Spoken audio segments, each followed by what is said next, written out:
Hello guys, নতুন একটা ভিডিওতে তোমাদের সকলকে অনেক স্বাগত।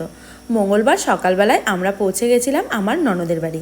আর দেখতেই পাচ্ছ, এই যে আমার বুচুসোন আমার পাশে বসে রয়েছে, বসে সকাল সকাল ওর খাবার খাচ্ছে। তো অনেকটা সকালেই আমরা চলে গেছিলাম, প্রায় 9:30টার মধ্যেই পৌঁছে গেছিলাম। আর এই যে আমার সোনা পাপা বসে রয়েছে। তো একটা কাজের কারণেই আমরা ননদিনীর বাড়ি গেছি আমার। তো সোনা পাপা অনেকদিন ধরেই বলছিল, ওর পরীক্ষা যেহেতু শেষ হয়ে গেছে এই জন্য বলছিল মাম্মা চলো একটু পিপি বাড়ি ঘুরে আসি। তো আমার সময়ের অভাবে একদমই আমি আসতে পারি না। তো আজকে যেহেতু এই কাজটি ছিল, সেই কাজের কারণেই আজকে চলে আসলাম ননদিনীর বাড়ি, কিছুক্ষণ থাকবো। তো কী কাজের কারণে এসেছি তোমাদেরকে অবশ্যই এই ভিডিওর মাধ্যমে জানাবো, চলো দেখতে থাকো। তো সোনা পাপার সাথে অনেকক্ষণ গল্প করার পর এই দেখো তোমাদেরকে দেখিয়ে দিচ্ছি, সোনা পাপা হলো রক্ত দিয়েছে, মানে রক্ত নিয়েছে ওর। তোমরা জানোই, আগের ভিডিওতে তোমাদের সাথে শেয়ার করেছিলাম, ওকে ডাক্তার দেখিয়েছে, তো ডাক্তার ওকে রক্ত পরীক্ষা দিয়েছিল, সেই রক্তই হলো এখানে নিতে এসেছিলো, তাই ননদিনীর বাড়ি আসতে হয়েছিল।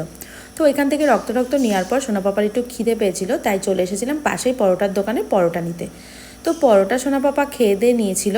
নেওয়ার পর তারপরে দুই বন্ধু, দেখতেই পাচ্ছ আমার পুচু সোনা আর ওর বন্ধু, সামনে দুই পুচকে বন্ধু এখন খেলা করবে। মানে দুজনের কত আদর, বুঝতে পারছো? মানে পুচকেরা একসাথে হলে যাও, ওই দেখো আমি বলছি আদর করো আর ও আদর করছে। আর আমাদের পুচু সোনা তো আদর করবে কি, ও তো খেতে ব্যস্ত, মানে খেতে কি, ও একটু চিপস হাতে নিয়েছে, তাই একটু ওই নিয়ে জিভে দিয়ে একটু খেলা করছিল। মানে তারপর আরেকটা পুচু সোনা চলে এসেছে এখানে। কে এটা? এই নতুন সদস্যকে কিন্তু আমি প্রথমবার দেখলাম, আমি আগে দেখিনি, আজকে প্রথম। এ হলো আমার কাকা শ্বশুরের ছেলের ছেলে, মানে আমার আরেকটা বাবা, বুঝতেই পারছো, আমি হলাম জেঠিমা। তো এই যে দেখো, প্রথমবার দেখেই আমাকে দেখে হাসছে, আমার হাত ধরে খেলা করছে। তারপর একদম দুপুরবেলা চলে এসেছি তোমাদের কাছে।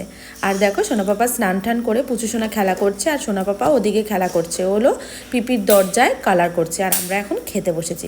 আর আমার ননদিনী রান্না করেছিল চিকেন, মাছ, টক, অনেক কিছুই রান্না করেছিল। তো আমরা ঝটপট করে খেয়ে নিচ্ছি, কারণ আমাদের এক্ষুনি বেরিয়ে যেতে হবে। তো খাওয়া দাওয়া সেরে নিয়েছি, তারপর আমরা বেরিয়ে যাব এখন, টাটা করার পালা।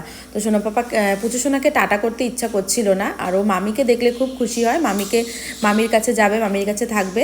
তো এখন টাটা করে চলে যাচ্ছি। ভেবেছিলাম সন্ধেবেলা যাব, কিন্তু আরেকটা কাজে যেতে হবে, সেই কারণে। তো দেখো আমরা অটো করে স্টেশনে এসে গেছি, দেখি বান্টি দাঁড়িয়ে রয়েছে। ও আমরা যেখানে যাব ওই সেখানে আমাদেরকে নিয়ে যাবে, ও কাজ থেকে ফিরেছে। তো ওইখান থেকে আমরা চলে এসেছিলাম থিজেমে, গোড়াবাজার। তো এইখান থেকে থিজিম থেকে সোনা পাপার এক্সরে ছিল, তো সোনা পাপাকে এক্সরে করিয়ে নিয়ে এখন চলে এসেছি বাড়িতে। আর এখন প্রায় 4টের বেশি বাজে। তো এসেই দেখি আমাদের অ্যাকোরিয়ামটা এত চকচক করছে, এত পরিষ্কার।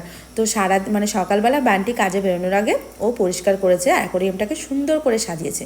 সময়ের অভাবে ছেলেকে তো নিয়ে যাওয়া হয় না, যাই হোক কাজের কারণে আজকে ওকে ঘুরিয়েও নিয়ে চলে আসলাম। তো সব তো পরীক্ষা করতে দিয়ে আসলাম, রিপোর্ট দেবে পরের দিন, দেখা যাক রিপোর্টে কী বেরোয়। ঠাকুর যেন কিছুই না বেরোয়, ও যেন সবসময় সুস্থ থাকে, তাই প্রার্থনা করি। তো চলো